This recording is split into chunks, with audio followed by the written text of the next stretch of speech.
કેમ છો મિત્રો? ચકાચક રેસીપીમાં તમારું સ્વાગત છે। આ વખતની રક્ષાબંધન ઉપર તમારા ભાઈ માટે સ્પેશિયલ ઘરમાં તમારી હાથે બનાવેલા કેસર પેંડા જરૂરથી આ ટ્રીકે બનાવજો।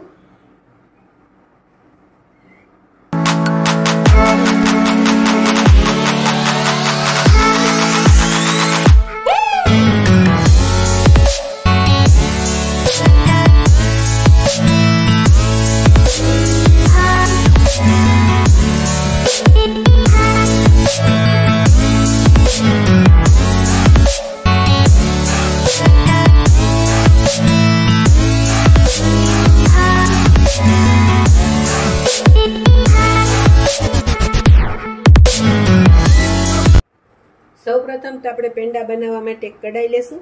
મેં ગેસની ફ્લેમ બંધ રાખી છે। આપણે એની ઉપર એક કઢાઈ લેશું। એમાં અત્યારે આપણે અડધો કપ દૂધ લીધેલું છે। આ દૂધને એકવાર આપણે બોઇલ કરેલું છે, તમે ગમે તે દૂધ લઈ શકો છો। તે આપણે કઢાઈમાં એડ કરીશું। અહીંયા મેં મેલ્ટેડ ઘી છે તે લીધેલું છે, તે 3 ટેબલસ્પૂન જેટલું છે।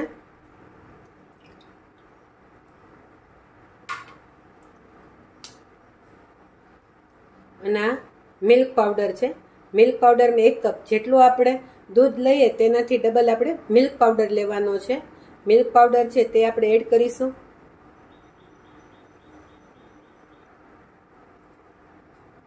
આપણે જેટલું દૂધ લીધું તેટલી જ આપણે ખાંડ લેશું, એટલે મિલ્ક પાવડર કરતાં અડધી ખાંડ લેવાની છે, એટલે હાફ કપ મેં ખાંડ લીધેલી છે।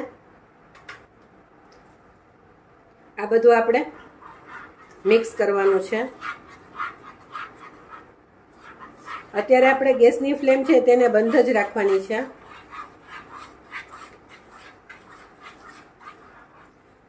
હવે આપણે અહીંયા કેસર પેંડા બનાવવાના છીએ।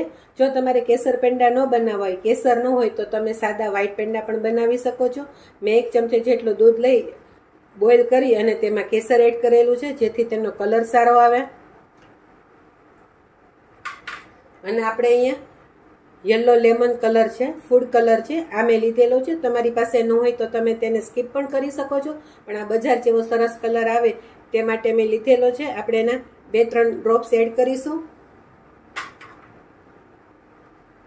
હાફ ટીસ્પૂન એલચી પાવડર છે તે એડ કરીશું। આ બધું પહેલાં આપણે એક વખત મિક્સ કરી લેશું।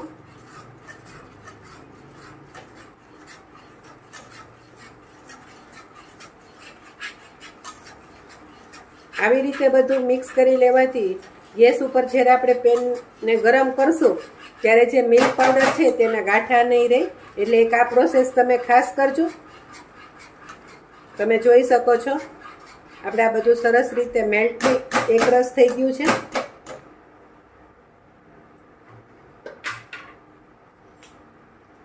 હવે આપણે અહીંયા ગેસ છે તે સ્ટાર્ટ કરીશું અને આપણે આને મીડિયમ ગેસે મિક્સ કરવાનું છે, હલાવવાનું છે। જો તમે મારી જેમ આ વખત રક્ષાબંધન ઉપર ઘરે જ ભાઈ માટે મીઠાઈ બનાવવા ઈચ્છતા હોય તો એક વખત જરૂરથી આ ટ્રાય કરજો।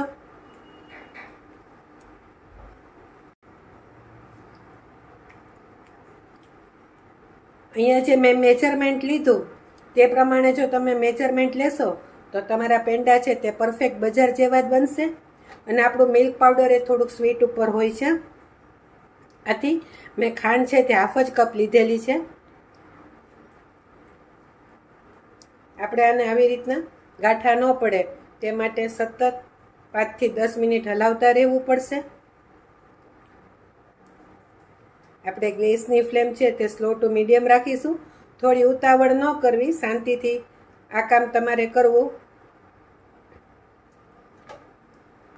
અને અહીંયા તમે મિલ્ક પાવડર છે તે ગમે તે કંપનીનો લઈ શકો છો।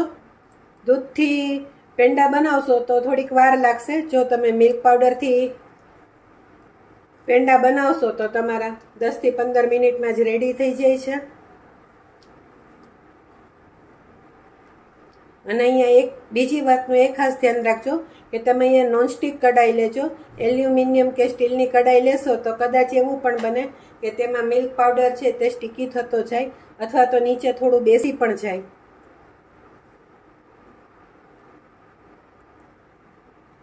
તમે જોવો છો આપણું થોડુંક આ મિશ્રણ છે તે ઘટ થવા લાગ્યું છે. મેં ગેસની ફ્લેમને અત્યારે સાવ સ્લો કરી દીધેલી છે અને આપણે આને સતત હલાવતા રહેશું.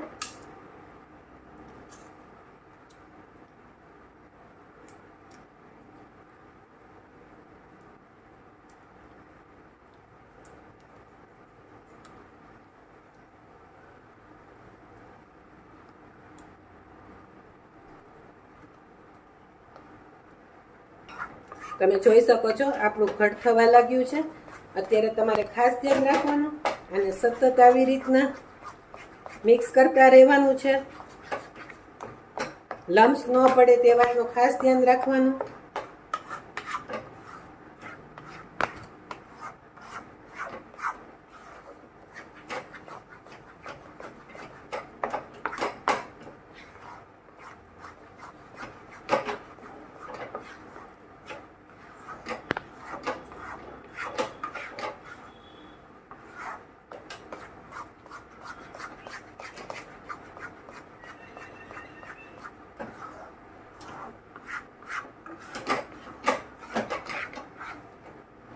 તમે જોઈ શકો છો આપણી પેન ક્લીન થવા લાગી છે અને આપણે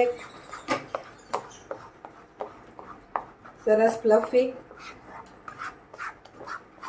તો જેવું રેડી કરવાનું છે.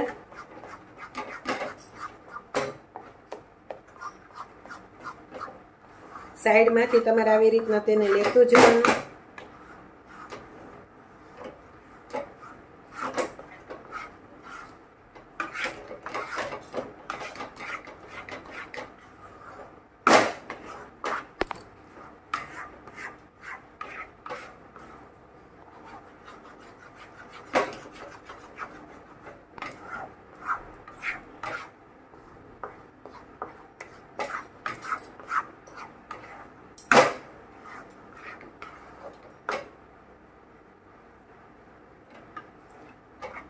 તમારે એક ડીશ લેવાની, એમાં આવી રીતના થોડુંક મિશ્રણ એડ કરવાનું અને ઠંડુ થવા દેવાનું.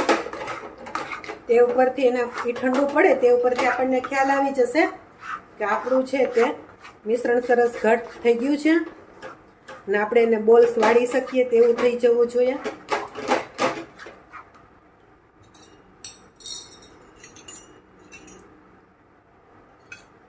હું અહીંયા 2-3 ડ્રોપ્સ ઘીના એડ કરું છું જેથી શાઇનિંગ સારી આવે.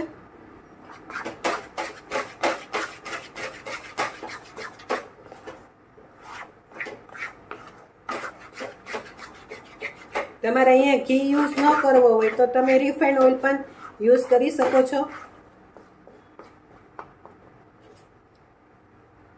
આ છે આપણું મિશ્રણ છે તે થોડુંક ઠંડુ પડી ગયું છે. તમે જોઈ શકો છો આનું બોલ છે તે રેડી થવા લાગ્યો છે. એટલે આપણે અહીંયા ગેસની ફ્લેમને બંધ કરી દઈશું અને આપણે આને થોડું આવી રીતના હલાવીને સાથે લઈ લેશું.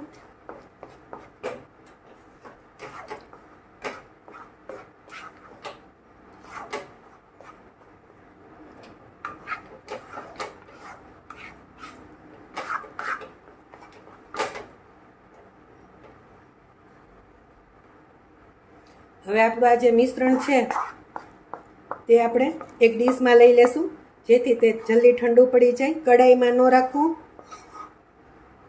આવી આપણું મિશ્રણ સરસ રીતે ઠંડુ પડી ગયું છે. તમે આવી રીતના તેને મિક્સ કરી લેવાનું, જોઈ લેવાનું. આપણે જો ફ્રીઝમાં રાખીએ તો 5 મિનિટમાં ઠંડુ પડી જશે, 5 થી 7 મિનિટમાં. પણ મેં આને પંખા નીચે ઠંડુ થવા દીધું છું જેથી 10 મિનિટ જેવું થયું છે સમય. આપણે આને પરફેક્ટ માપ માટે કરવું છે માટે અહીંયા એક મેં ટેબલ સ્પૂનનો યુઝ કર્યો છે. આપણે થોડાક હાથ છે તે આવી રીતના ઘીવાળા કરી લેશું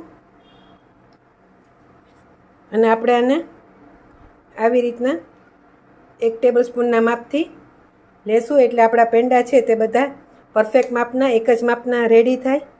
આ રીતે આપણે આને હાથેથી તેનો બોલ્સ બનાવી લેશું. અને તમારે જે સાઇઝના રેડી કરવા હોય તે સાઇઝના તમે રેડી કરી શકો છો.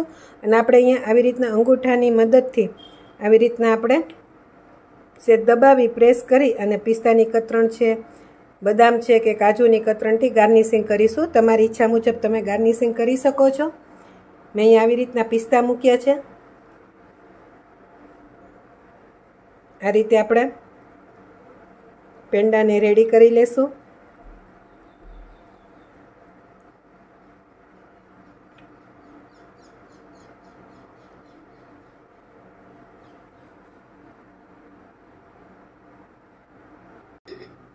આ આપણા ઘરના બનાવેલા ફ્રેશ કેસર પેંડા રેડી છે. એક વખત જરૂરથી આ વખત રક્ષાબંધન ઉપર ભાઈ માટે સ્પેશિયલ કેસર પેંડા બનાવવાની ટ્રાય કરજો. તમને મારો વિડીયો પસંદ આવે તો પ્લીઝ શેર, લાઇક અને સબસ્ક્રાઈબ જરૂરથી કરશો. Thank you.